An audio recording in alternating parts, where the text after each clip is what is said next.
comptez pas. Voilà. Est-ce que vous me voyez? Non que ça présente un intérêt majeur, mais c'est juste pour savoir si la techno suit le coup. Chez moi, ça marche. Voilà. Ça marche. Bien. Est-ce que vous avez regardé un peu l'actualité au cours de ces 2 semaines d'un point de vue juridique? Pas plus que ça, non. Pas plus que ça, non. Pardon? Pas plus que ça. Pas plus que ça. C'est quand plus mal, parce que c'est quand même un des défauts du point de vue juridique. Je pense que c'est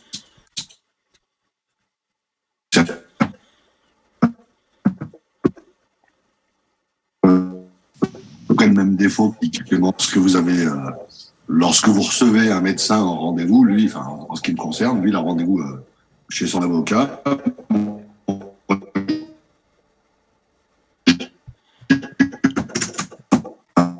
À moi, un client médical, ce qui est toujours assez rigolo.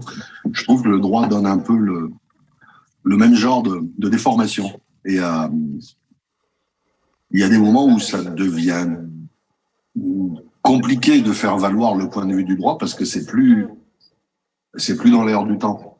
On est dépassé, non, mais la vie de la société va plus vite. Donc il y a des fois où il faut se réadapter rapidement. Je ne sais pas si vous avez vu, là, il y a eu un scandale à l'Assemblée nationale parce qu'il y a un député qui a, semble-t-il, passé un peu la limite de ce qu'on peut dire et ne pas dire. Moralement, ce qu'il a à dire, chacun en pense ce qu'il en veut et les journaux ne s'en privent pas. Juridiquement, je ne vois pas ce qu'ils vont pouvoir lui reprocher. Voilà. C'est comme ça. Je ne dis pas que c'est bien. Hein. Je dis que juridiquement, je ne vois pas ce qu'on va pouvoir lui reprocher. Voilà. Voilà. Sinon, vous avez peut-être raté le fait que des poursuites continuent contre certains de nos ministres. Rien de bien nouveau sous le soleil. Mais voilà, du point de vue de la responsabilité, du point de vue du droit et de ce qu'on avait vu lors de nos premiers cours, vous pouvez tirer exemple de ce qu'est l'application de la loi et de ce que je vous disais quand je vous disais il n'y a pas de crime et de délit sans texte. Et il faut que les éléments du délit soient retenus pour que le délit puisse être constitué. Je prenais l'exemple, et j'ai pas fini de le prendre, du vol, qui est toujours la soustraction frauduleuse de la chose d'autrui. Pour vous dire que s'il manquait certains éléments, dans ces conditions, l'infraction ne pouvait pas tenir. Dans l'actualité judiciaire des 10 jours écoulés, il y a un cas comme ça au moins, d'une personne qui se trouve être un petit peu en vue, puisque chargée d'un portefeuille en ce moment, qui fait l'objet d'une peut-être mise en examen, c'est pas encore fait, dont il faut bien admettre que elle porte sur des faits qu'on lui reproche peut-être, mais qu'il faut encore prouver. Donc il est toujours innocent. Voilà. Donc s'il est innocent, il fait son boulot, il se lève le matin et il va prendre son boulot de ministre. C'est moralement appréciable diversement. Juridiquement, c'est assez imparable. Là où ça devient embêtant, c'est quand des fois c'est imparable, des fois ça n'a pas l'air d'être imparable. Voilà. Vous voyez l'illustration de ce qu'est la règle de droit. La règle de droit doit être pour tout le monde et elle n'est pas choquante. Si elle n'est pas pour tout le monde, c'est plus embêtant. Voilà. Donc on avait vu dans un premier point ce qu'était notre droit et d'où il venait.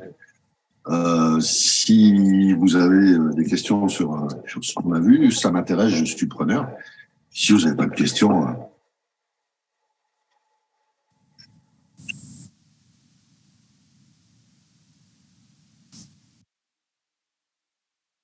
je ne vous en voudrais pas pour l'instant. Je ne vous en d'ailleurs pas du tout. Ça a l'air de couper parce que vous n'avez pas entendu ma question. Ça coupe encore, là, j'avais des remarques disant que c'était pas terrible.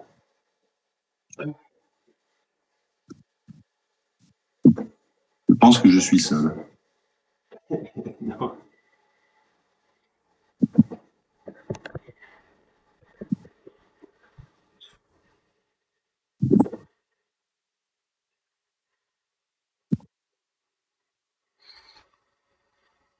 Ok.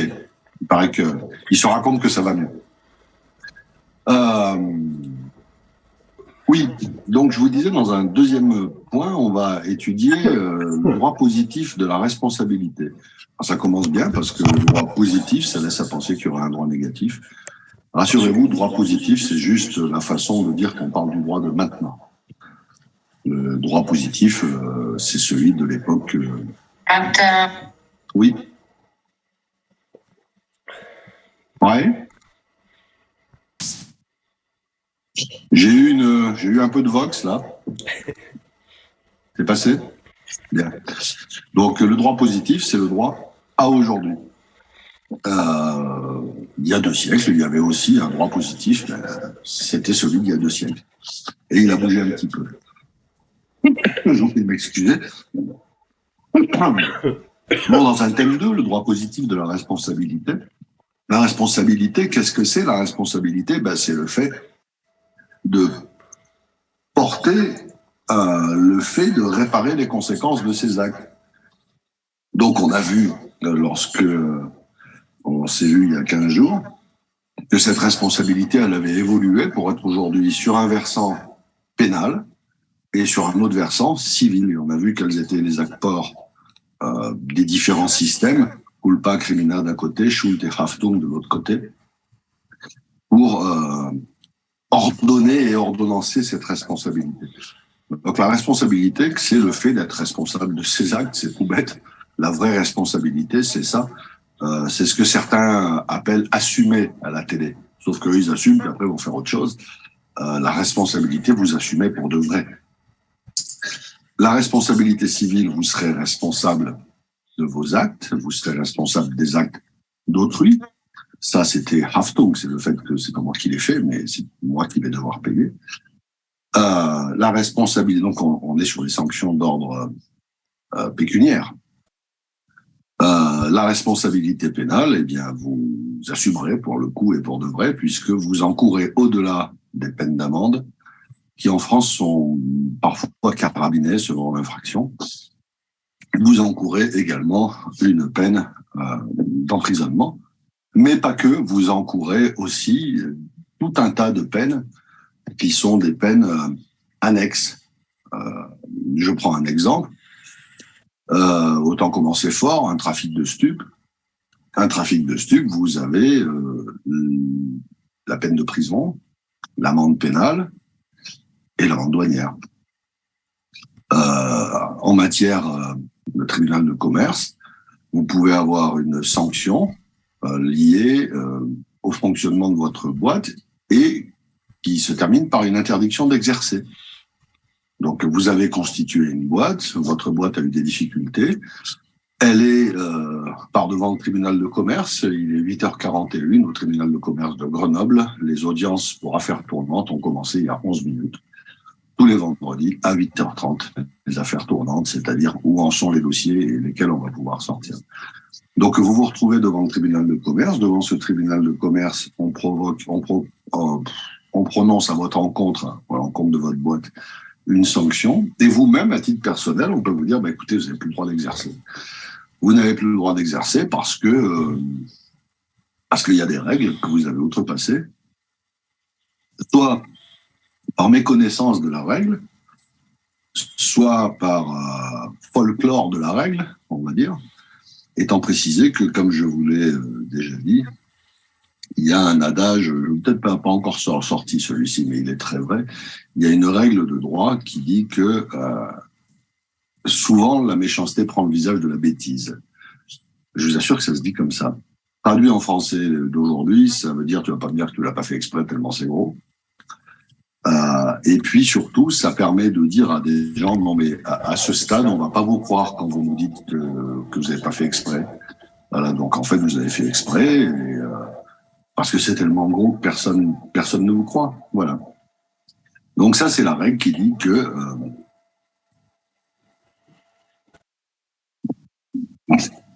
d'une certaine façon, plus c'est gros, plus ça passe pas. Bien. Donc, comme vous l'aurez compris, on va étudier un aspect civil et un aspect pénal. Je vous annonce que je ferai une pause du côté de 10 heures. Je l'avancerai un petit peu si vous le voulez bien. On se prendra un quart d'heure pour aller respirer, parce que j'ai un truc à faire ici à 10 heures. Donc j'en profite pour... c'est pas très facile, j'ai un emploi du temps un peu contraint ces temps-ci.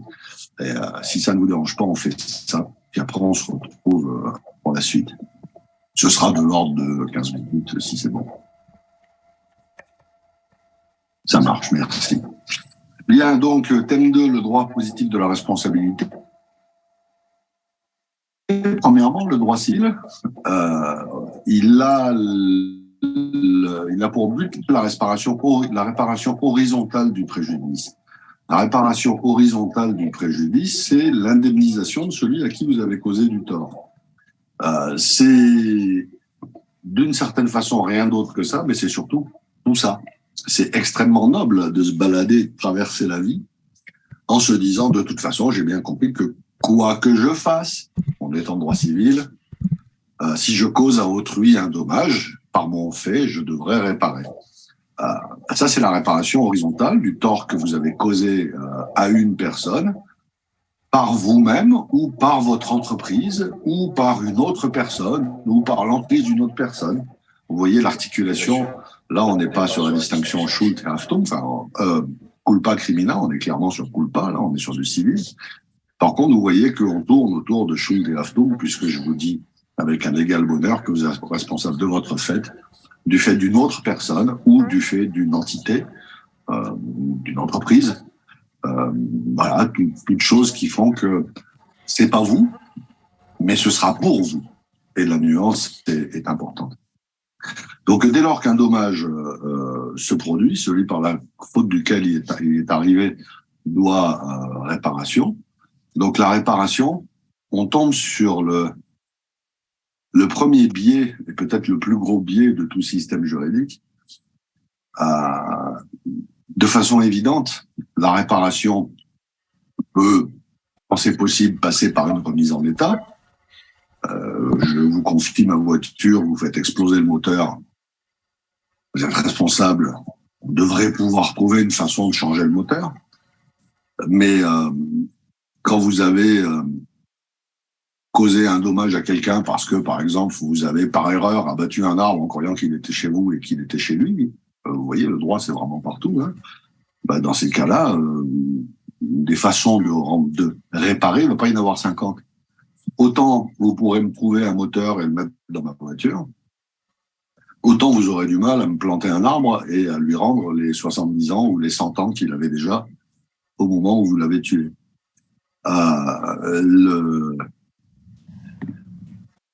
C'est beaucoup moins théorique que vous pensez, les débats à propos des arbres. J'ai eu quelques dossiers tout à fait remarquables, dont un dans lequel les voisins du dessous de mes clients avaient planté un arbre parce qu'ils le trouvaient sympa et que là où ils habitaient, ça allait bien. Il se trouve que l'arbre, c'était un cèdre. Donc, comme disait l'expert, c'est un cèdre Himalaya, on a de la chance, ce serait un cèdre Liban, c'est encore plus grand. Mais là, vous imaginez pas le nombre de problèmes qui se posent lorsque vous dites à des gens, on va coller par terre votre cèdre qui fait maintenant 35 mètres de haut et qui va prendre probablement encore 15 mètres. Vous prenez un bassin olympique, pour ceux d'entre vous qui sont des nageurs comme moi, et vous le dressez à la verticale. Ça fait 50 mètres. Bien. Donc, vous voyez qu'il y a plein de cas où, en fait, la remise en état, c'est ce qu'on préfère. Vous restaurez une vue parce qu'elle est masquée par un arbre, ça va poser un problème, on va pas pousser l'arbre. On peut pousser avec raison certains arbres, mais pas un machin qui fait 30 mètres de haut. Donc, dans ces cas-là, l'indemnité, elle se fera par une remise en état. Vous construisez un bâtiment par une remise en état, par une indemnisation en argent. Vous construisez un bâtiment, vous faites tomber avec la grue une dalle en béton sur une voiture qui est un petit peu rare. Comment est-ce qu'on fait pour s'en sortir? Donc, vous voyez que là, tout de suite, on va tomber sur le côté satisfactoire, pour employer un gros mot, de la réparation. C'est la partie de vous-même qui dit c'est bien beau, tu m'as donné de l'argent, merci. Bon, maintenant comment on fait? Parce que je me sens pas indemnisé. Si je vous tape en voiture, un accident de la circulation, le truc le plus bête qui soit, et que je vous abîme une jambe ou un bras, on peut toujours vous donner de l'argent. Ça ne réparera pas votre jambe comme elle était avant. Si c'est bien cassé, ça ne se remet pas en place. Vous pourrez recommencer à cavaler. Si c'est une fracture un peu plus compliquée, il y aura des traces avec lesquelles vous devrez continuer votre parcours sur cette terre. Je vous en parle tout à fait tranquillement. J'ai 45 ans de moto derrière moi.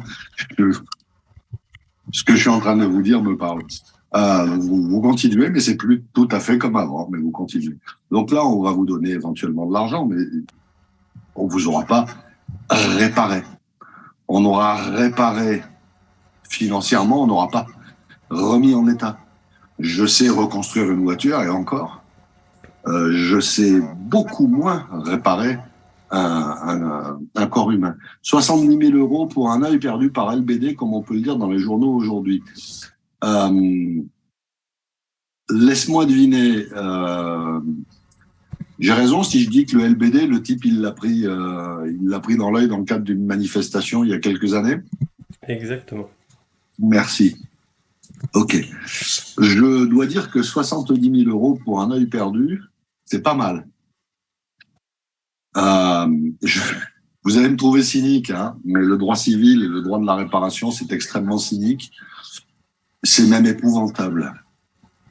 Une mort vaut toujours moins cher qu'une longue maladie en droit, en indemnisation.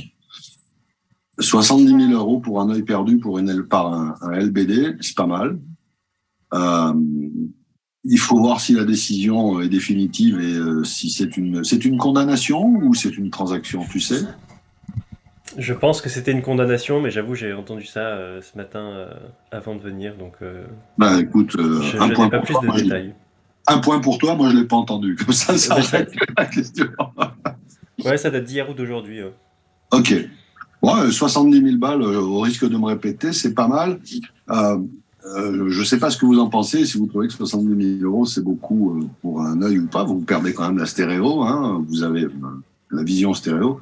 Vous avez tout un tas de métiers qui sont plus possibles pour vous. Vous avez tout un tas de situations dans lesquelles vous êtes diminué par rapport à ce que vous faisiez avant. Bon, voilà, donc à partir de là, on peut se dire 70 000, c'est beaucoup ou c'est pas beaucoup. Ce qui... Mais m'excusez, pour mettre un peu les choses en perspective, quand je vous dis que c'est pas toujours joli, si cet individu qui a perdu un œil avait perdu une main, l'indemnité aurait été différente. Main droite, main gauche. Œil droit et gauche, je ne sais pas si on a distingué entre le fait qu'il ait perdu ou non son œil directeur. Je ne sais pas si le type était un tireur, un chasseur, un tireur à l'arc, toutes choses qui nécessitent la notion d'œil directeur, ou même simplement un type qui tape dans un ballon, c'est utile. Par contre, il aurait perdu une main, il y aurait immédiatement eu un débat.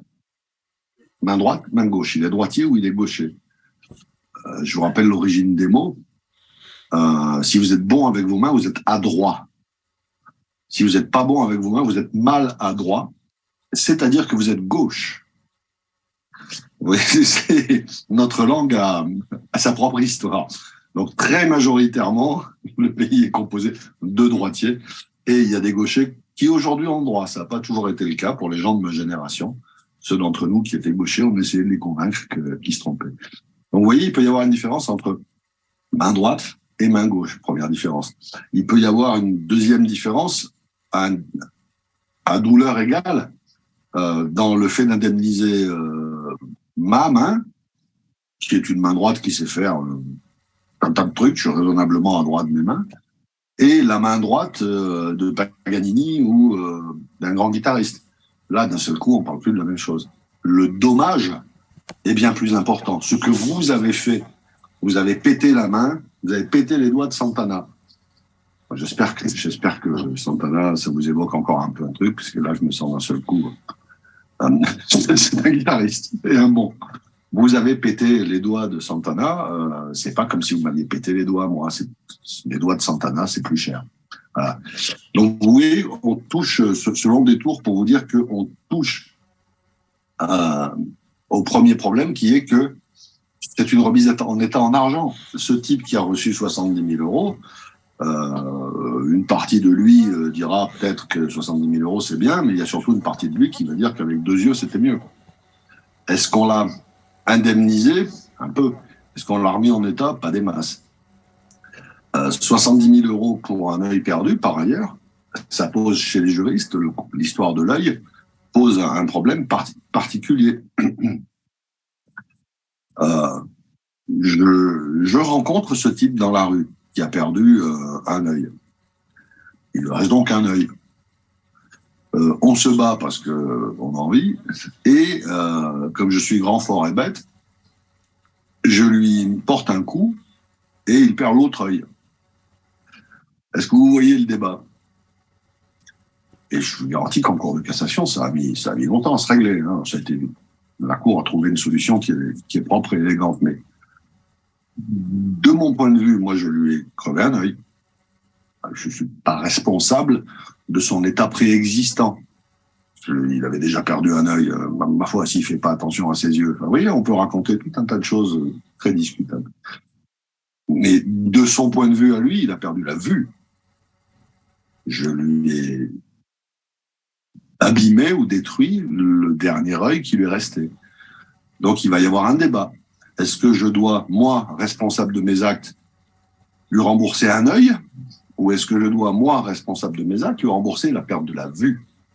Qu'en pensez-vous? Vous avez 10 secondes. Je vous lis en marge droite. On indemnise l'œil ou on indemnise la vue? En fait, il n'y a pas de réponse parce que, comme vous l'avez dit juste avant, ça dépend de quel point de vue on est. Donc, chacune des parties défendra son point de vue. À la fin, qu'est-ce que le juge décidera, on ne sait pas. Mais c'est logique que l'un défende la perte de sa vue parce qu'effectivement, parce que c'est le cas. C'est le D'un cas. autre côté, c'est aussi le cas que la deuxième personne qui lui a crevé un œil ne lui a crevé qu'un seul œil. Voilà.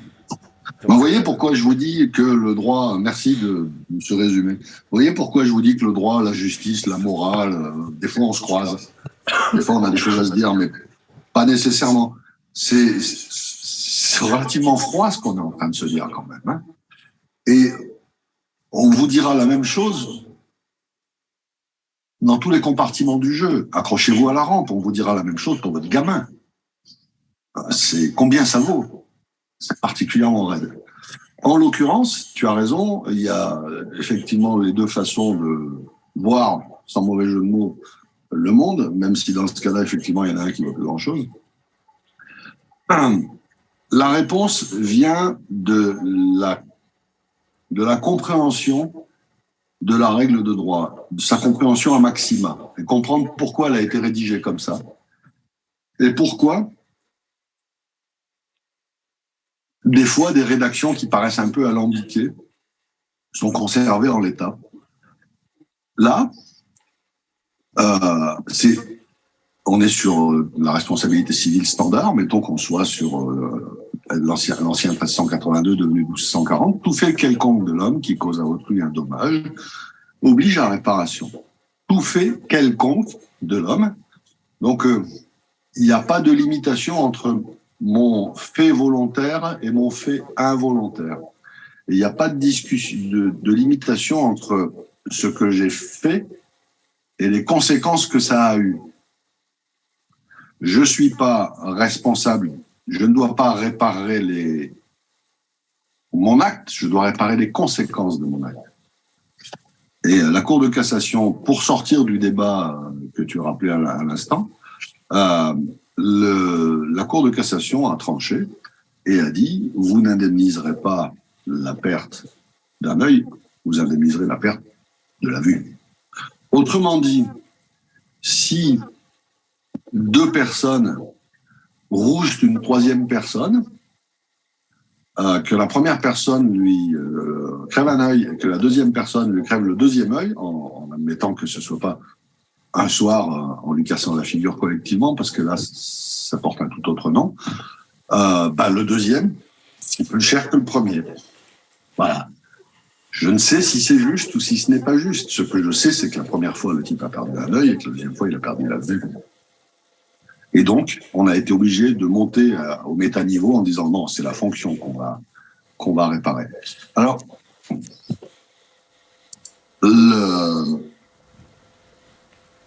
on est passé d'autant plus volontiers de la réparation de la perte d'un œil à la réparation de la perte de la vue, c'est-à-dire qu'on est passé volontiers d'une certaine somme d'argent à une somme beaucoup plus importante, pour une raison assez simple, qui est que dans la très grande majorité des cas, nous sommes assurés.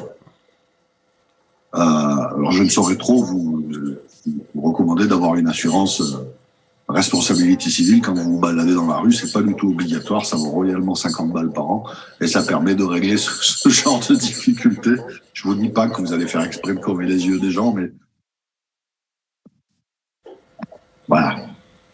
Est-ce que vous feriez exprès de choper la main d'un gamin dans la porte coulissante d'un train? Non, moi je l'ai fait. Je pas fait exprès. J'ai ouvert la porte et le gamin, il était de l'autre côté de la cloison, il avait les doigts dedans. Comment il est passé? J'ai neutralisé la porte, je l'ai écarté, j'ai sorti son bras, il avait absolument rien, tout va bien. Sa mère était dans un drôle d'état. Le gamin, très bien, il se marrait. Mais voilà, je suis grand, majeur, responsable de mes actes. J'ai fait un truc vachement étonnant. Je l'ai absolument pas vu. Il avait 2 ans, puis il était à hauteur de mes godasses, derrière une valise. Enfin, le truc parfait. Voilà. Donc, vous voyez que on peut être amené, quelqu'un qui nous a quittés, vous direz, on peut être amené à indemniser des gens, on peut être amené à indemniser des gens dans un système qui va mettre l'indemnisation au maximum, on va dire. Donc, dans ces cas-là, ne pas hésiter à avoir une petite assurance pour se couvrir. C'est pas complètement inutile.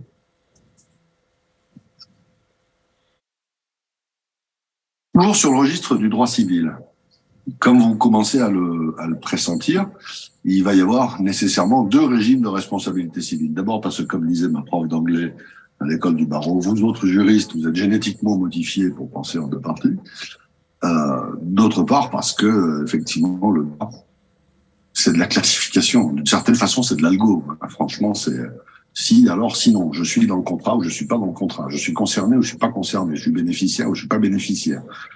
Je suis bénéficiaire acceptant ou je suis pas bénéficiaire acceptant. Enfin, tac, tac, tac, tac.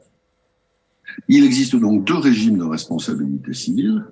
L'un qui est un régime de responsabilité civile contractuelle et l'autre qui est un régime de responsabilité civile délictuelle. Délictuelle, en droit civil, ça a la même racine qu'un délit en droit pénal, mais ça reste sur le versant civil. Ça veut juste dire que c'est une... Oups, j'ai zappé. Voilà. En français moderne, vous avez fait une connerie. Mais cette connerie ne rentre pas dans la définition du code pénal. Il n'y a pas de dimension pénale. Vous avez causé à quelqu'un, en dehors de toute relation avec lui, avec cette personne, vous avez causé à cette personne un dommage. C'est délictuel par opposition à contractuel. Nous sommes en contrat, vous et moi, pour ce que vous voulez. Les règles du contrat sont écrites dans le contrat. Ce qui n'est pas écrit dans le contrat relève de la théorie générale du contrat. Et on se connaît, et c'est moi qui ai foiré mon obligation, ou c'est vous qui avez foiré la vôtre. Dans la responsabilité délictuelle, c'est vous marchez dans la rue, vous faites un écart, vous touchez le type d'à côté qui tombe du trottoir, qui se casse bras et jambes. C'est délictuel. C'est extrêmement fréquent, ce genre d'accident stupide. Donc, responsabilité contractuelle versus responsabilité délictuelle. La première naît donc, celle-là est évidente, à l'occasion d'un contrat. L'autre naît à l'occasion de la vie de tous les jours. C'est assez facile d'éviter un dommage contractuel, vous ne contractez pas. Voilà, comme ça, c'est réglé. C'est facile de ne pas vous casser la figure. Vous ne sortez pas de votre lit. Vous voyez, c'est tout bête. Vous réglez le problème par le vide. C'est plus dur d'éviter toute responsabilité délictuelle parce que c'est la vie.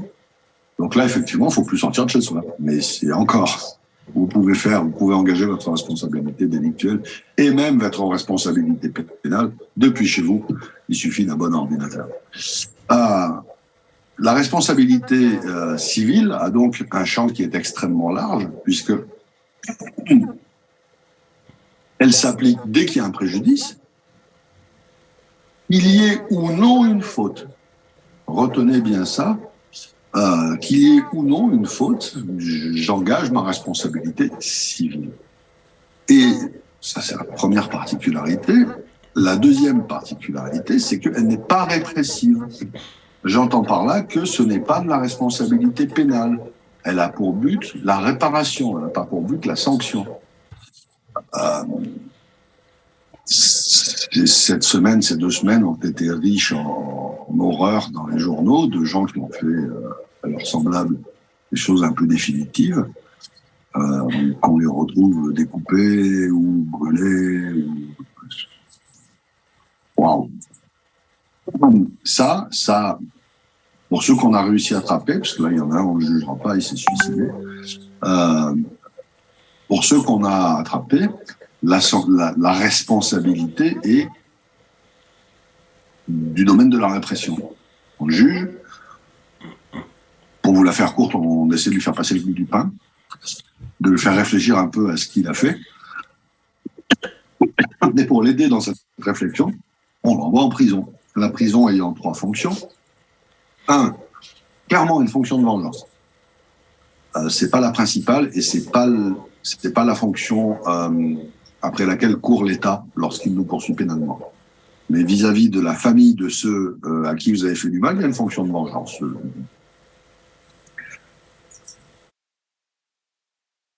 C'est régulièrement remis en cause, mais c'est une vérité, c'est une vérité humaine. Tu m'as fait du mal, j'aurais non pas plaisir, mais satisfaction à regarder quand on te fera du mal à toi aussi. La deuxième fonction, c'est une fonction d'isolation. Si je vous mets en prison, pendant que vous êtes en prison, ne pas parler de vous. Alors ça, c'est quand même extrêmement théorique, hein, puisque il y a plein de gens qui ne font pas parler d'eux depuis la prison, il y a plein de gens qui mènent leurs affaires depuis la prison.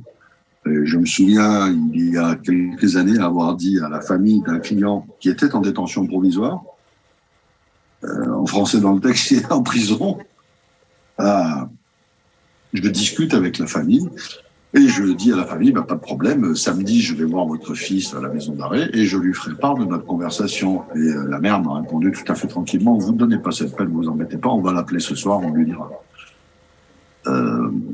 Il n'était pas prévu qu'il ait le téléphone, vous voyez, normalement, dans une prison. Mais bon. Donc ça, c'est la fonction. Pendant ce temps-là, tu fais pas suer. Pendant ce temps-là, tu gères pas tes affaires. Pendant ce temps-là, bon, etc. Et puis, la troisième fonction, c'est une fonction de... ça vise à favoriser la réflexion. Lorsque je suis en prison, je réfléchis aux conséquences de mes termes, de mes actions, pardon, et je paye. Et vous voyez arriver un conflit qui pointe gentiment le bout de son nez, qui est que lorsque vous avez payé, vous avez payé. Vous ne devez plus rien. Vous avez payé votre dette à la société.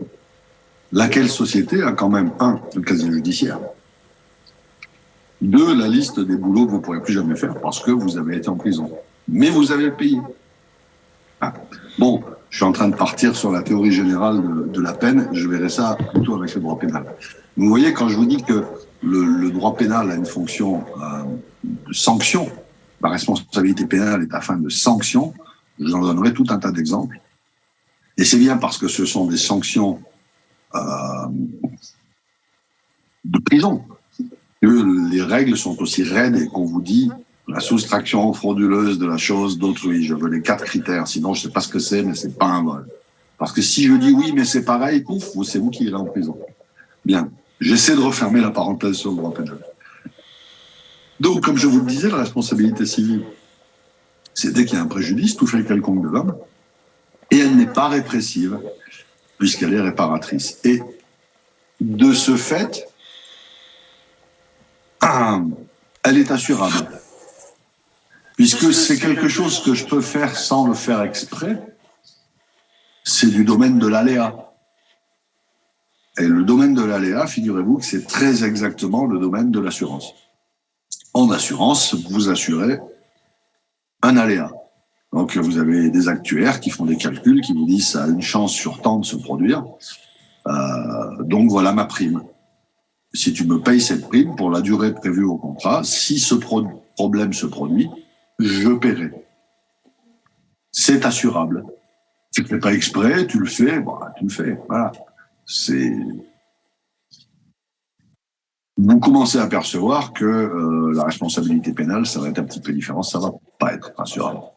Je peux pas dire, bien, alors aujourd'hui, avant midi, j'aurais égouillé une demi-douzaine de personnes, mais les dommages, alors femmes, enfants, mari ou autres, c'est pas pour moi, c'est pour mon assureur, parce que j'ai pris une assurance. Vous pouvez pas assurer un crime. C'est pas possible.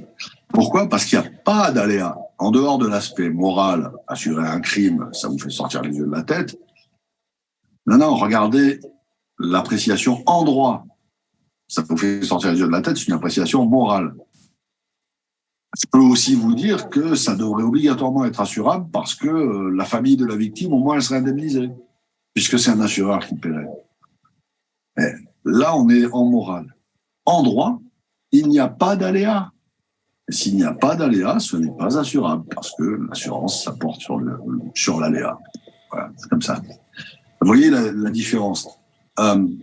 Une fois encore, j'ai pas fini de vous bassiner avec ça, je vous prie de m'en excuser, mais c'est assez fondamental. Vous voyez qu'on est assez loin de considérations d'équité, de justice, ce genre de choses. Alors, on est loin, oui et non, elles sont juste là et juste là, mais c'est pas d'elles dont on parle. On a inventé un autre truc, le droit. Voilà, il y a une règle. Pour engager la responsabilité civile de quelqu'un, il faut 3 éléments. C'est un classique, je vous dis, nous autres juristes. Voilà. Si vous me dites, j'ai 3 pommes, je vous ferai un plan en 2 parties. Grand 1, ce qui se mange, grand 2, le reste. Je me débrouillerai, je ferai un plan en 2 parties. Là, en l'occurrence, pour pouvoir engager la responsabilité civile de quelqu'un, il faut un certain nombre d'éléments qui découlent de 1382 du Code civil, qui sont repris dans 1240 maintenant. En premier lieu, il faut un préjudice. Un préjudice qui peut être soit matériel, une atteinte au bien, je mets le feu chez vous par accident, ou à votre patrimoine, je mets le feu par accident à quelque chose chez vous qui vaut des sous. Corporel, je porte atteinte à votre intégrité physique.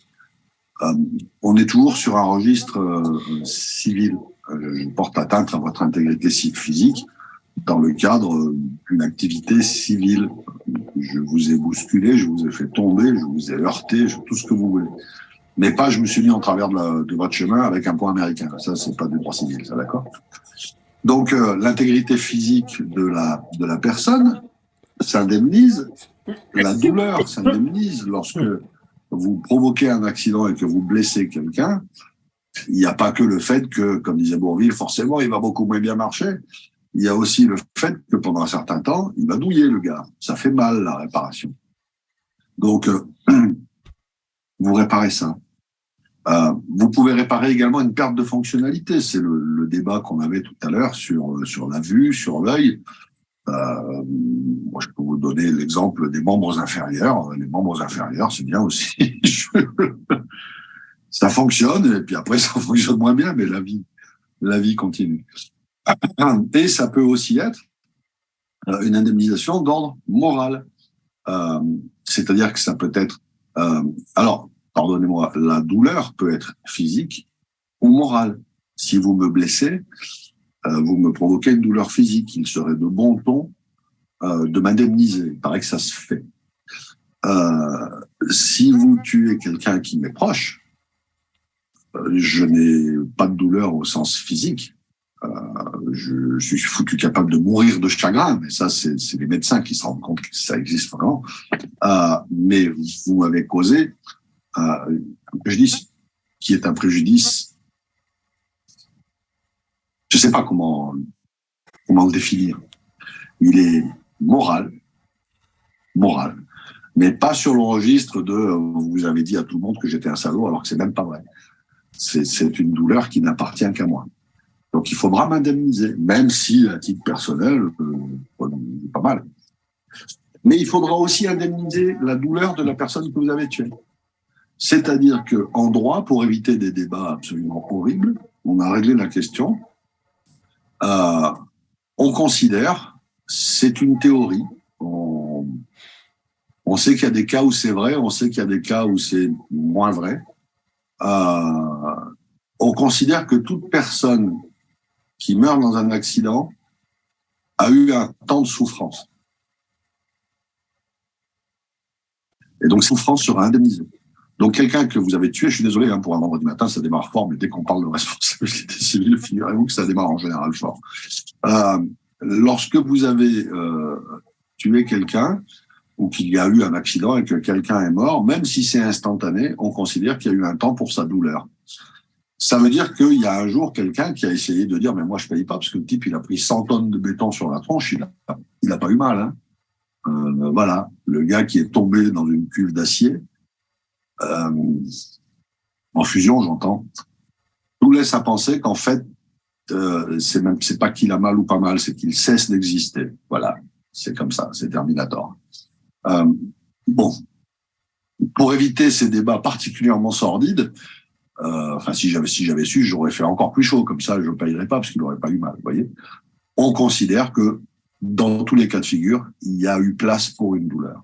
C'est-à-dire que sur un même événement, vous pouvez être amené, si vous en êtes le responsable, à indemniser la personne, qu'elle soit vivante ou pas.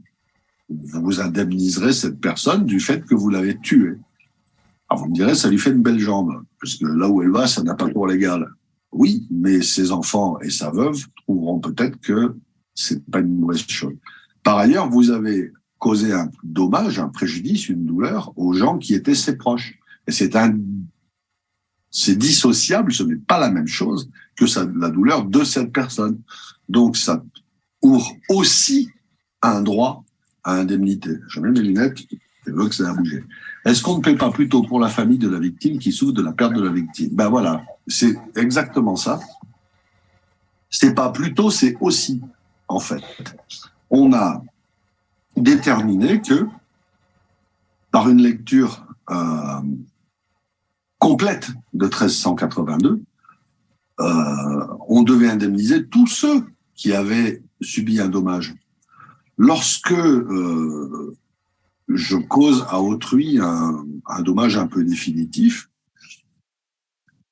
tout fait quelconque de l'homme qui cause à autrui un dommage oblige à réparation. Bon, le autrui en question, il est mort canet, bon, c'est moi, oups, je dois payer. Donc je dois payer plein de trucs, dont sa douleur.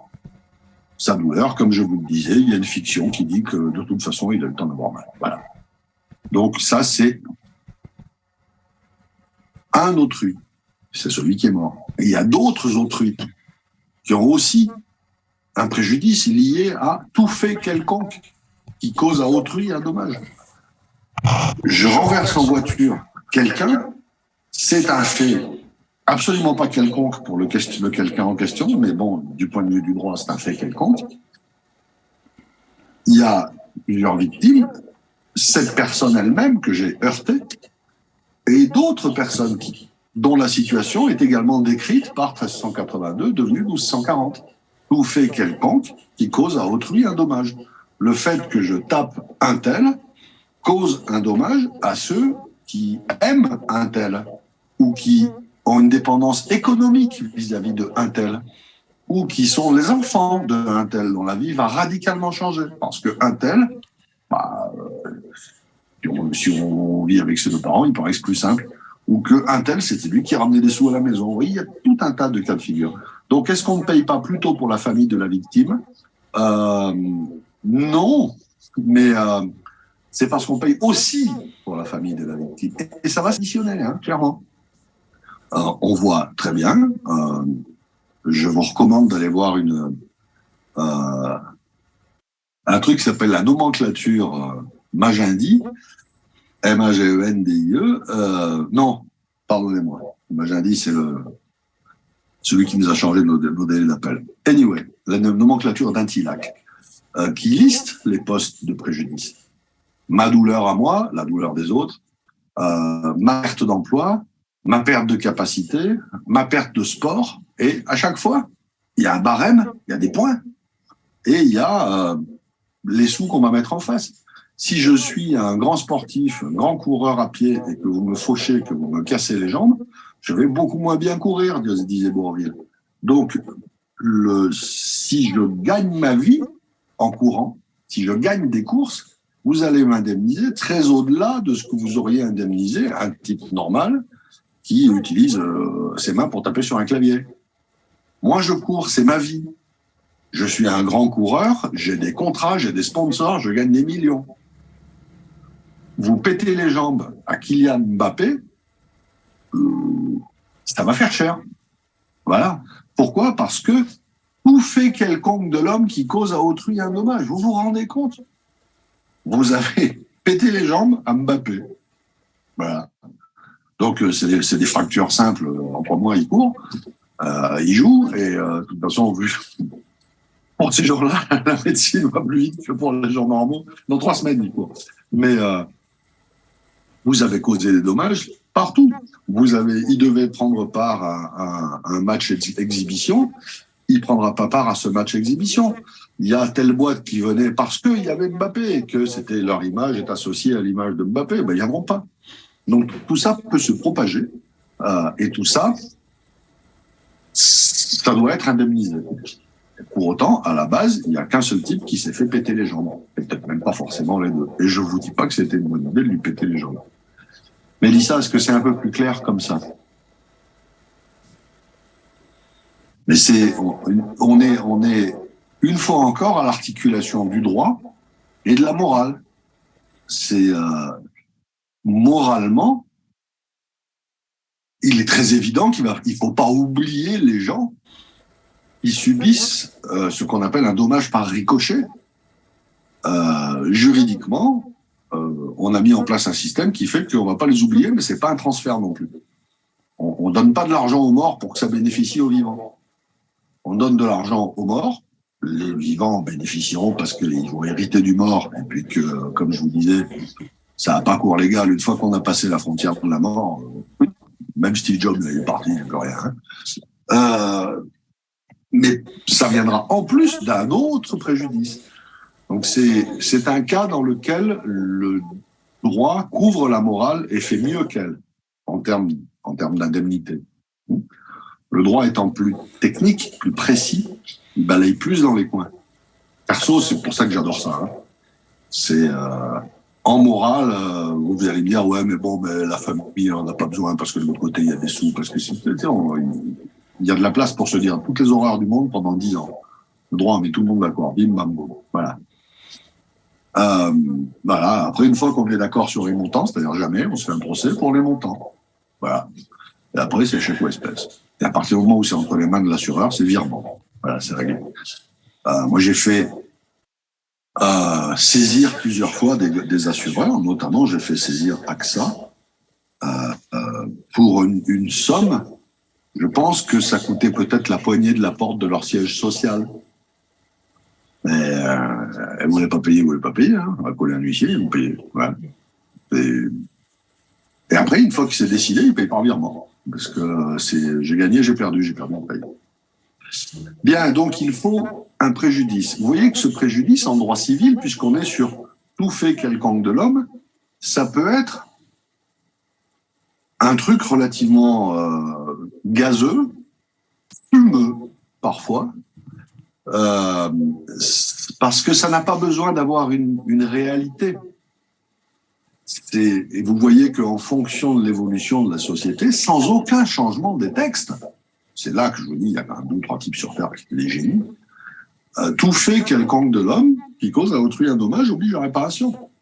Aujourd'hui, on indemnise des préjudices qui n'existaient pas avant. Vous avez des préjudices qui sont liés au fait que notre société a changé dans ses valeurs.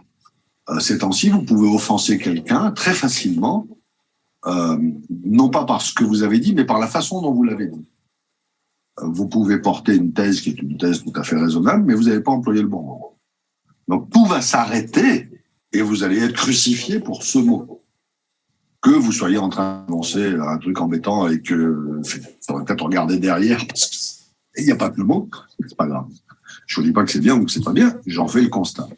Et je fais le constat que vous avez des gens qui aujourd'hui ont des préjudices indemnisables qui n'auraient pas été indemnisables avant. Parce que dans le fonctionnement de la société, on n'en était pas là. On n'attachait pas d'importance à ça. Une fois encore, c'est pas ni bien ni pas bien. C'est bêtement descriptif. Vous expliquez à Cambacérès, qui était un des réacteurs du Code civil, que aujourd'hui un enfant peut être porté par un homme, mais à l'origine c'était une femme. Enfin, toutes ces situations un peu étonnantes, qui sont des situations qui relèvent du fait sociétal et du progrès médical aussi, mais du fait sociétal. Ces situations, il y a 15 ans, n'existaient pas et ne donnaient pas lieu à indemnisation. Évidemment. Et quand je dis évidemment, on n'est pas sur une appréciation, une fois encore, de morale. C'est bon, évidemment, on ne va pas les indemniser en plus. Non, pas du tout. On n'y avait pas pensé. Ça n'existait pas. Donc, on n'indemnisait pas. Maintenant, ça existe. Donc, on indemnise. On réfléchit à indemniser. Et regardez ce qu'on se disait il y a 2 semaines sur le rôle de la jurisprudence. Une jurisprudence peut être celle qui consiste à dire moi j'indemnise pas tout ça, c'est n'importe quoi ça. Et puis ça peut être une jurisprudence qui dit si, ça existe, c'est dans le texte. Donc, de jurisprudence constante, en France, on indemnise des choses qu'avant on n'indemnisait pas. Vous avez un autre exemple qui est celui de, pardonnez-moi, de déficit d'image. Aujourd'hui, on peut vous causer un préjudice d'image terrible via les réseaux sociaux, via Internet, via les mailers, via bien des choses. Et vous pouvez être victime d'une attaque, vous pouvez avoir quelqu'un qui dit des choses sur vous, qui sont des choses qui ne sont pas pénalement répréhensibles. Il n'a pas dit que vous êtes un ceci ou un cela. Mais ça a une conséquence sur votre image de marque. C'est indemnisable. Il y a aussi de nouveaux préjudices dus aux avancées technologiques. Par exemple, le cyberharcèlement n'existait pas avant Internet. Merci de cette remarque. Je rappelle que l'actualité ces temps-ci est particulièrement riche d'événements épouvantables liés au cyberharcèlement. Une trottinette électrique fait plus de dégâts qu'une trottinette classique. Alors, je ne vais pas dire que je ne suis pas d'accord avec tout ça, puisque j'ai un mandat dans une boîte d'assurance qui fait dans le 2 roues à moteur.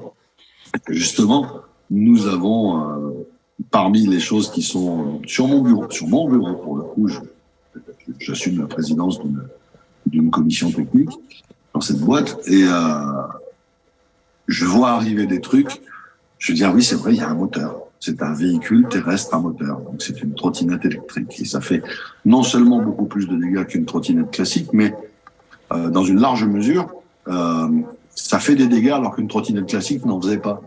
En trottinette classique, on pouvait, pour vous le dire crûment, se foutre par terre, soi-même. C'est pas très compliqué, ça marche très bien et ça fait sacrément mal, surtout s'il y a du gravier. Et il y a toujours du gravier, c'est pour ça que vous êtes mis à vol en fait. Avec une trottinette électrique, c'est la remarque de Mélissa, une mamie est morte renversée par une trottinette électrique. Voilà. Pourquoi ? Parce que vous démultipliez la capacité de nuisance de celui qui est sur la trottinette. Après, vous avez tout un tas de trucs à rajouter, à prendre en considération du point de vue du droit. Est-ce que la trottinette a multiplié la capacité du type du trottinetteur à péter bras et jambes à tout le monde? Ouais, assez évidemment. Si le type se pousse avec le pied pour rentrer place Grenette pour faire un strike un jour où il y a du monde, il va taper les deux premiers, puis il va s'arrêter. Si le type rentre à 40 à l'heure dans la foule en trottinette, ça va pas être la même. Je ne dis pas 40 à l'heure au hasard parce que j'ai vu, le responsable technique me l'a montré, j'ai vu l'autocollant qu'il y a sous le capot d'une trottinette. Vous vivez dans un monde dans lequel sur une trottinette il y a un capot. Moi je viens d'un monde dans lequel sur une trottinette il y avait deux roues, maintenant il y a un capot parce qu'il y a des moteurs. Vous ouvrez le capot de la trottinette, il y a deux fils, et sur un des fils, il y a un autocollant. Sur cet autocollant, il y a dessiné un fil, une paire de ciseaux en train de couper le fil, et en dessous, c'est marqué plus 25 km/h. Vous avez compris le message, c'est pour la débrider. Si vous coupez ce fil, elle ira très vite. Bien. Donc la techno nous a permis d'avoir des accidents qui ont de la gueule. Voilà. On peut avoir un accident de trottinette. Au-delà de ça, si on remonte d'un cran, si je prends l'exemple de la mamie qui est morte renversée par une trotte, il y a fondamentalement deux possibilités. La première, la mamie était sur la route. La deuxième, la trotte était sur le trottoir. Donc on a un autre problème. Qu'est-ce que la trotte faisait, pour ne pas dire foutait, sur le trottoir? Mais en même temps, j'ai pas très envie que vous me la colliez sur la route. Je ne sais pas si vous avez plaisir quand vous voyez une trottinette qui s'approche de vous et que vous êtes vous-même à bord d'un véhicule. Moi, ça me stresse toujours un petit peu parce que j'en ai vu passer quelques-uns, notamment un qui passait devant mon cabinet. Il avait un casque sur les oreilles, un casque d'écoute, je veux dire. Hein. Puis alors, le truc, le Sennheiser,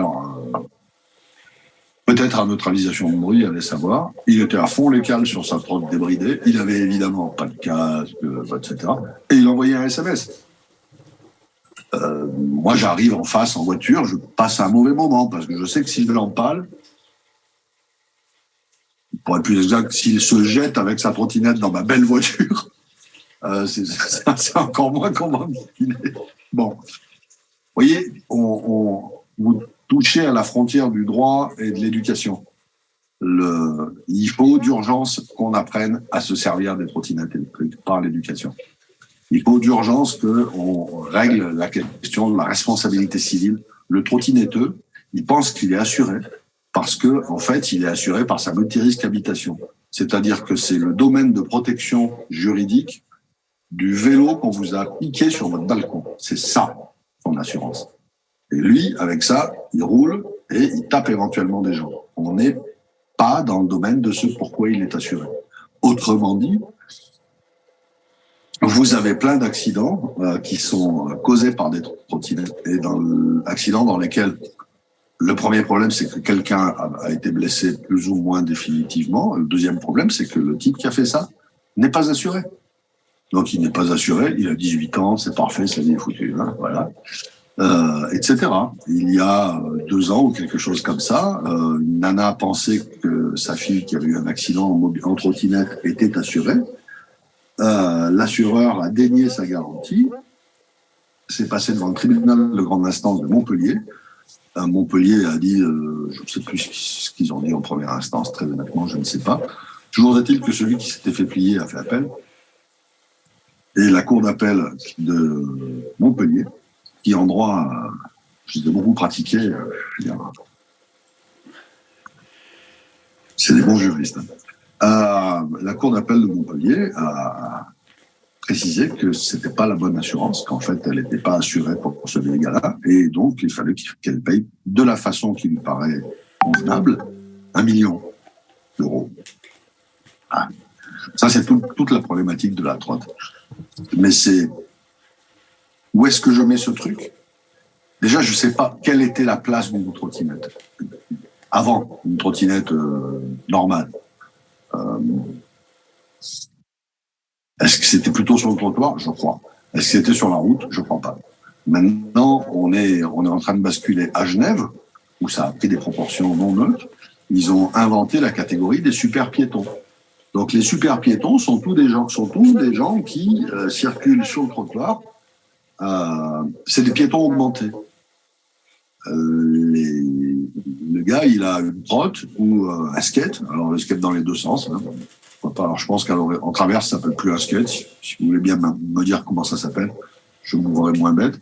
Un monoroue, enfin, tous les nouveaux engins de déplacement individuel, tous ces types-là sur le trottoir finissent par créer une masse mouvante et dangereuse. C'est de la physique. Voilà, il y a un rapport très très simple entre votre poids, la vitesse à laquelle vous vous déplacez, et ce qui va arriver au type que vous percutez. Hein, voilà. A priori, à titre perso, je fais 100 kilos. Si vous faites moins de 100 kilos, vous me rentrez dedans, c'est vous qui reculez. Par contre, je me suis un jour retourné pour parler à mon électricien qui me suivait, qui m'a pas vu. Lui, il s'est pas arrêté. Moi, j'ai continué. Il faisait 160 kilos. C'est moi qui l'ai emporté dans l'autre sens. Voilà. Si vous arrivez avec une trotte un peu fortement, ou avec un monoroue, et si en plus vous êtes en train d'envoyer un SMS, là, c'est parfait. Donc, les Suisses, la question, c'était qu'est-ce qu'on fait de ces gens-là, quoi. Et donc, pour l'instant, ils en sont à dire, on va les coller sur la route et on verra bien ce qui se passera. Ils ont tout de suite commencé à voir. On verra. Mais merci de cet exemple. C'est effectivement une nouvelle possibilité de se péter bras et jambes et de faire du mal à des gens. Vous vous rendez compte, il n'y a pas de permis, il n'y a pas d'assurance obligatoire, il n'y a pas d'équipement obligatoire, et vous pouvez rouler à tout. Bon. Et par ailleurs, c'est particulièrement instable. Une fois que vous avez calculé où est le point de rotation avant d'une trottinette, vous regrettez le Grand-Bi, quoi. Hein. C'est beaucoup plus difficile de sortir par l'avant d'un Grand-Bi que d'une trotte. Donc, comme je vous le disais, il faut un préjudice. Et comme je vous le disais également, ce préjudice peut être soit physique, vous avez été tapé par une trotte, soit moral, puisque ça peut être une atteinte à votre vie privée ou une atteinte à votre honneur. C'est là que vous voyez des choses qui s'articulent, toujours dans le domaine du droit. Mais bon, c'est en 24 heures de moins 19 degrés, plus 2 degrés, avant de redescendre à moins 7 cette nuit, c'est un peu compliqué à gérer. Pardonnez-moi. Donc, vous pouvez porter atteinte à l'honneur de quelqu'un, vous devez l'indemniser, vous pouvez porter atteinte à sa vie privée. Et c'est là que vous voyez que le droit est un système cohérent, puisque si vous portez atteinte à la vie privée de quelqu'un, ça peut être en divulguant des trucs qu'il aime bien faire, ou qu'il aime bien qu'on lui fasse, le monde est vaste et libre, ou des trucs qu'il a fait, qui sont interdits. Et si ensuite il est établi que ce que vous avez dit est faux, vous êtes vous embêtable, mais lui, sa réputation est faite déjà.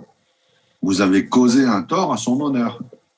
Et si vous racontez qu'un tel a été pris dans une histoire un peu compliquée, il peut faire ce qu'il veut pour s'en dépêtrer, on peut établir que c'est pas vrai. Très rares sont ceux qui ont réussi à reprendre le cours d'une vie normale sans être très durement impactés parce qu'on leur a reproché qu'il n'était pas vrai. Est-ce que vous vous souvenez de l'affaire d'Outreau ? Oui. Probablement pas, je vous en veux pas. Mais Outreau, c'est une affaire tout à fait remarquable de notre justice, dans laquelle des gens ont dit, vous savez, dans telle ville, il y a quand même des histoires, oulala, si vous saviez ce qui se passe entre le notaire, l'huissier, l'instit, le médecin, etc., il s'en passe des belles. Hein. Bon. Voilà, Outreau, ouais. Il s'en passe des belles. Bon, en fait, c'était une histoire de viol sur mineur par ascendant, enfin tout. Ouais. Ils ont collé tout le monde au trou. Le juge d'instruction était pas une fusée. Voilà. C'était un de ses premiers postes. C'est pas simple comme métier. Si en plus vous n'avez pas le bon glitch dans la tête, enfin il avait passé les concours. Hein. Quand on ne demande pas d'être bon, on lui demande d'être réussi au concours. C'est très différent. Il y a un truc comme ça s'appelle l'ENA. Il a foutu tout le monde au trou. Il y a eu des suicides, il y a eu, etc., etc. Il y en avait un qui était huissier. Il a évidemment été radié par sa chambre. Il ne pouvait pas être huissier et poursuivi. Il ne pouvait pas être officier ministériel. Quand un huissier signe un papier, il met Marianne. C'est la République française qui vient de signer. On a encore quelques-uns à croire que c'est pas complètement neutre, quoi. Euh, vous ne pouvez pas engager la République par votre signature et le week-end venu commettre tout un tas d'horreurs. Ça va pas être possible. Donc lui, il a été radié. Et puis il s'est trouvé que les gens qui avaient balancé cette histoire étaient au mieux des affabulateurs. Et donc il a fallu rétablir. Et rétablir, c'est-à-dire dire que personne n'avait rien fait. Alors qu'ils ont collé un bus complet de gens en détention préventive. Et ces gens-là ont été lynchés par l'opinion publique.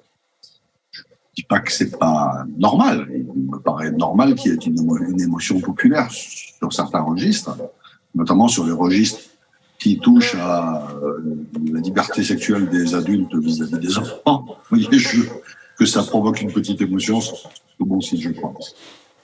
Toujours est-il qu'il y en a un, on l'a jamais jugé, il est mort.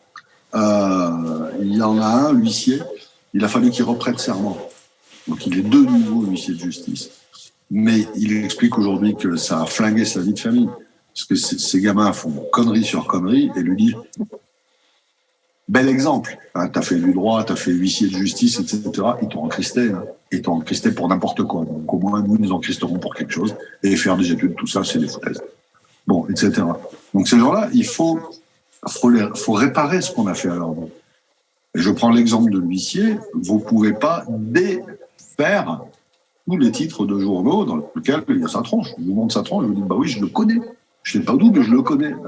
Normalement, un huissier de justice à Outreau, vous ne connaissez pas, sauf si vous habitez Outreau et que vous avez affaire à un huissier de justice. Donc lui, à part lui donner plein d'argent pour qu'il change de visage et qu'il aille au bout de la planète, je ne vois pas. Bien, vous avez donc, vous portez atteinte à... Ah oui, last but not least, le juge en question, il est passé directement de juge d'instruction, premier poste, à conseiller à la Cour de cassation. Ça, franchement, les gars, vous n'étiez pas obligés. Mais il nous explique que c'est une sanction. Voilà, maintenant vous savez pourquoi j'ai fait un cas avec la juge. Le préjudice, donc, ça fait un moment que je vous en parle. Ce préjudice de la victime, c'est un préjudice qui doit être lui-même dans un certain cadre. Il doit répondre à certains critères. Ce préjudice doit être certain, personnel et direct.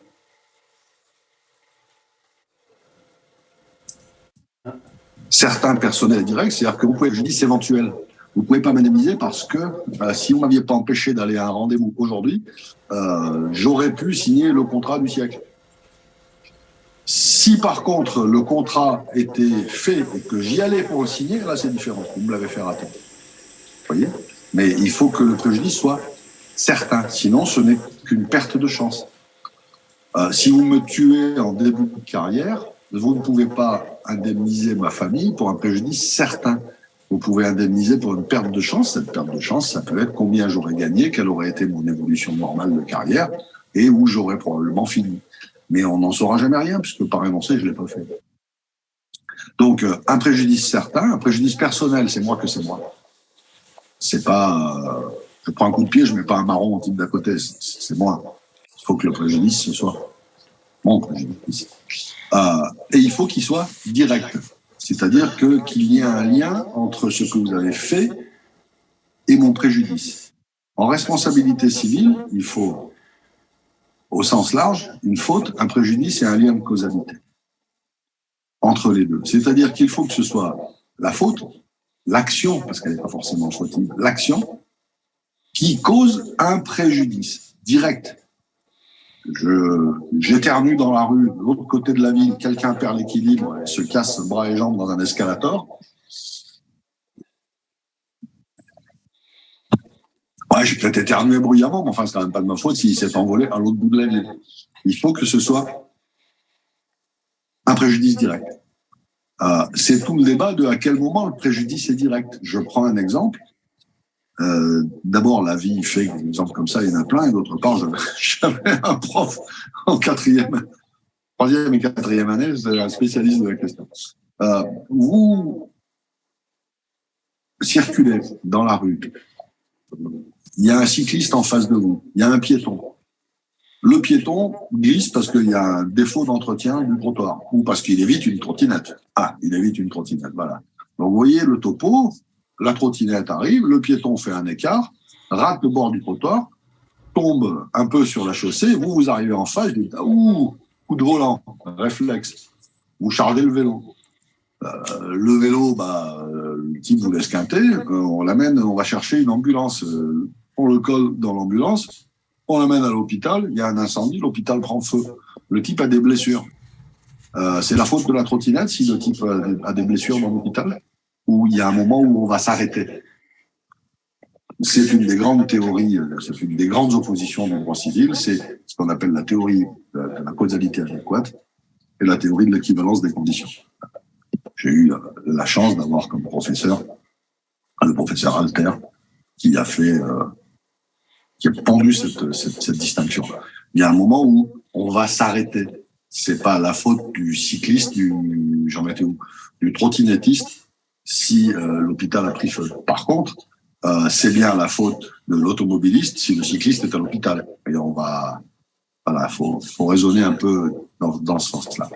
Donc, le préjudice doit être certain, personnel, direct. Il ne doit pas porter sur quelque chose d'interdit.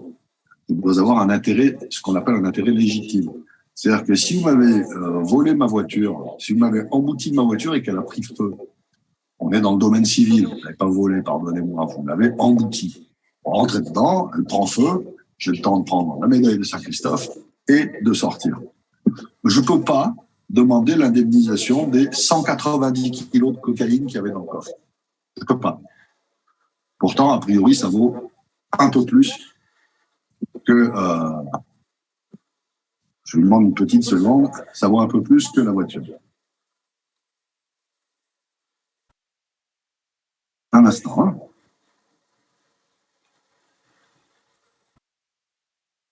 Petite seconde, voilà.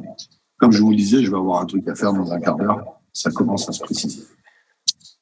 Un préjudice, donc. Et un préjudice légal. Un fait, ce qu'on appelle un fait, vous m'entendrez souvent parler de fait, c'est pas FAITE, c'est bien FAIT, mais un fait, il n'arrive pas d'une façon générale, le juriste n'arrive pas. Un fait. Donc, un fait, on distingue 3 types de faits générateurs. Celle du fait personnel, je vous bouscule, vous tombez dans l'escalier. C'est moi. C'est mon comportement volontaire ou involontaire. J'ai fait exprès ou pas, non pas de vous blesser, mais je pouvais délibérément aller par là ou j'ai moi-même glissé. Enfin, il y a plein de façons d'envisager les choses. C'est un comportement volontaire ou involontaire. Il peut également y avoir un fait dans une omission. Ça peut être une action ou une omission. Je fais quelque chose qui vous cause un préjudice ou je ne fais pas quelque chose qui vous cause un préjudice. Si je suis en responsabilité contractuelle, par exemple, je devais bosser ma part du contrat. Je ne l'ai pas fait. Donc, c'est mon omission qui vous a causé un préjudice. Donc, ce n'est pas nécessairement une action. J'entends par là qu'il faut avoir de tout temps à l'esprit que vous pouvez engager votre responsabilité en ne faisant rien. C'est fâcheux. Parce qu'il y a des fois où on attend de vous que vous fassiez précise. Que vous fassiez parce que c'est ce qui est prévu dans le contrat, que vous fassiez parce que c'est comme ça que ça se passe normalement. Hein, vous voyez quelqu'un qui est en difficulté, vous le regardez, sans l'aider, civilement, ça peut être un engagement de votre responsabilité. Si vous commencez à le filmer au lieu d'aller l'aider, c'est pas que civilement que ça devient un engagement de responsabilité, c'est pénalement aussi. Parce que là, c'est une omission de porter secours à personne en danger. Et si vous filmez des gens en train de se noyer au Mont-Saint-Michel et qu'ensuite vous proposez les images pour 1 million à la TF1, c'est vous qu'on jugera. Et comme vous l'avez compris, c'est malheureusement un exemple réel. Ça, c'était la responsabilité du fait personnel. C'est votre comportement, volontaire, involontaire, c'est une action ou c'est une omission. C'est également la responsabilité du fait des choses. Alors, par les choses, nous autres juristes incluons les animaux. Donc, on nous cloue régulièrement au pilori parce qu'on est des monstres, que c'est infâme et que c'est indigne. Tout ça n'est qu'une mode qui passera. Nous avons remarqué que c'était des choses vivantes. Nous avons remarqué que ce sont des choses animées. Et nous avons déterminé il y a très longtemps ce qu'on appelle la catégorie des droits réflexes, c'est-à-dire que les animaux ont des droits parce que nous avons vis-à-vis d'eux des devoirs. C'est-à-dire que nous sommes chargés de notre propre marque. Donc les cours de morale, une autre fois, on a fait ce qu'il fallait. Mais du point de vue du droit, un animal est une chose. C'est une chose parce que ce n'est pas un sujet de droit, les sujets de droit, c'est nous. Et d'autre part, c'est une chose parce que en termes de déterminisme, ça fonctionne à peu près pareil. Je ne sais pas comment on contrôle un animal. C'est un animal. Donc, des fois, un animal, ça peut être dressé, même dressé, ça peut faire un peu de folklore. Des fois, c'est pas dressé. Vous avez un exemple qui est assez rigolo. En Scandinavie, il y a une variété d'herbivores un peu développée qui est l'élan. Et encore, c'est pas l'élan nord-américain, ce n'est que l'élan scandinave, il ne fait que 600-700 kilos. L'élan, à la fin de l'été, mange des baies qui sont restées là et qui ont pris le soleil depuis longtemps, et ces baies étaient sucrées. Et ces baies ont fermenté et fabriquent de l'alcool. Et donc, les élans mangent ça, ils le savent, hein, une fois par an, les élans prennent une caisse. C'est très officiel. Ils se bourrent en mangeant ces baies, et une fois qu'ils sont sous, ils vaquent, comme tout un chacun en état d'ébriété. Et il y a quelques années, c'est arrivé plein de fois, mais la dernière fois, c'était particulièrement rigolo. Il y en a un qui est rentré, il a pris une rue marchande, et il est passé devant un supermarché, il y avait des portes à détection, les portes ont détecté, elles se sont ouvertes, et l'élan est rentré. Et les types se sont donc retrouvés avec un animal fin rond, d'une stupidité de chaque instant, c'est bête, hein, l'élan, et en panique. Voilà, du point de vue des dégâts, ça a été un peu comme s'il y avait eu une bombe dans le magasin, ou un ouragan. Mais voilà, chargé, ce n'est pas lui nier son animalité que de dire qu'on va régler le problème par les trucs habituels. Ça se règle comme une bombe, comme un accident industriel. Ils ont évacué tout le monde parce que c'est extrêmement dangereux, ça ne sait faire qu'une chose, c'est foncer. Il y a plus d'accidents mortels sur Terre causés par des élans que causés par des ours et des loups mis ensemble. Le seul animal sur Terre qui est plus dangereux que l'élan, c'est l'hippopotame. Mais il n'y en a pas en Scandinavie.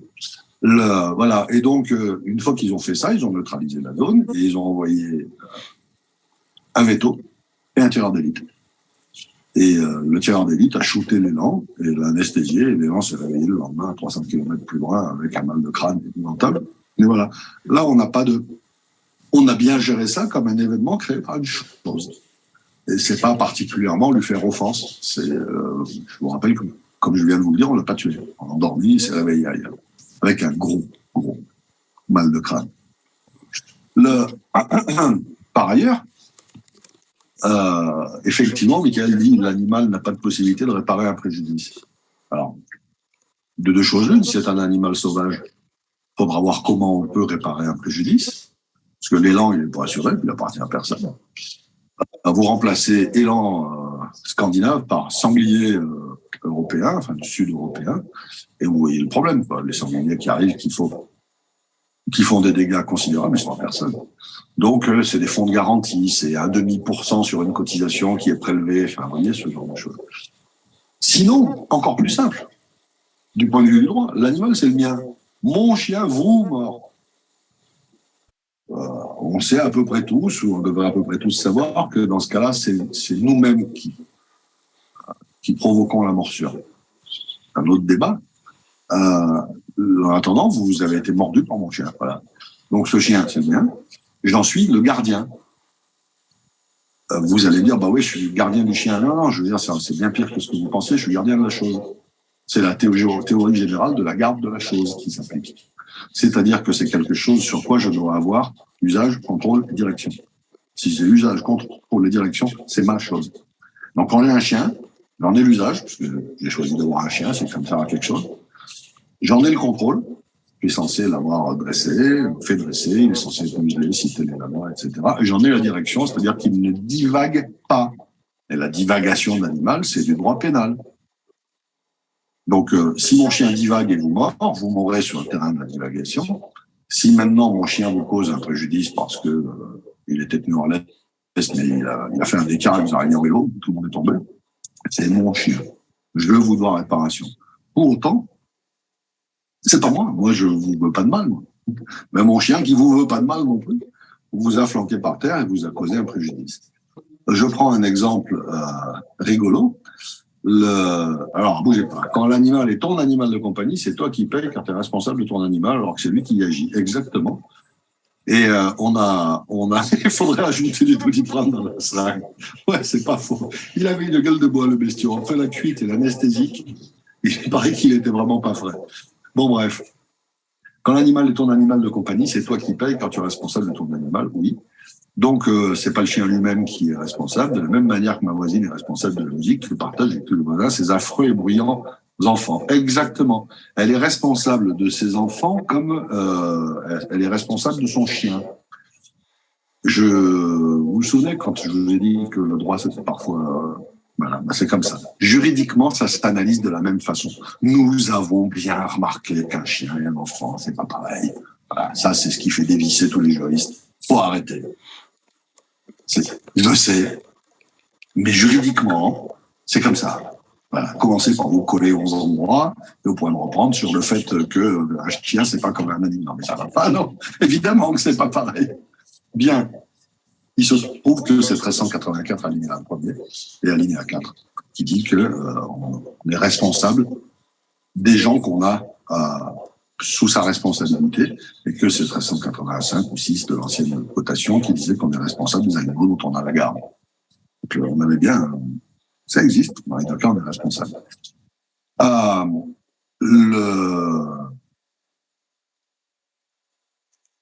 Comme je vous le disais, ça c'est donc la deuxième type de responsabilité de mon fait personnel, pardon, la responsabilité du fait des animaux dont j'ai la charge et la responsabilité du fait d'autrui. La responsabilité du fait d'autrui, j'y viens, on tourne autour de ça, hein, ça dépend des enfants. Est-ce que l'enfant qui est un animal ou l'animal qui est comme un enfant mineur? Telle est la question. Alors les juristes se sont posé la question aussi. Jusqu'à l'âge de 4 ans à peu près, on considère non pas que le petit humain est un animal, même si la machine est un animal, un type singe un peu évolué ou amélioré, encore ça dépend qui en demande. Mais on considère que jusqu'à 4 ans, il n'y a absolument aucun discernement. Nous sommes ce que nous appelons des infances. L'infance, c'est un animal, c'est un petit être qui est incapable du bien ou du mal. Voilà. C'est le petit gamin qui court. Voilà. Donc c'est une innocence. Au-delà de cette très belle image, ça pose un certain nombre de problèmes, notamment en termes de responsabilité. Est-ce qu'il savait qu'il faisait une grosse connerie? Non. Est-ce que c'est l'adulte qui aurait dû? Oui. Pourquoi? Parce que lui, c'est l'adulte et lui, c'est l'enfant. Voilà, c'est comme ça. Et de tout temps, c'est les adultes qui doivent veiller sur les enfants. De l'inverse, ça pose un certain nombre de problèmes, mais c'est très bien pour les psys. Donc,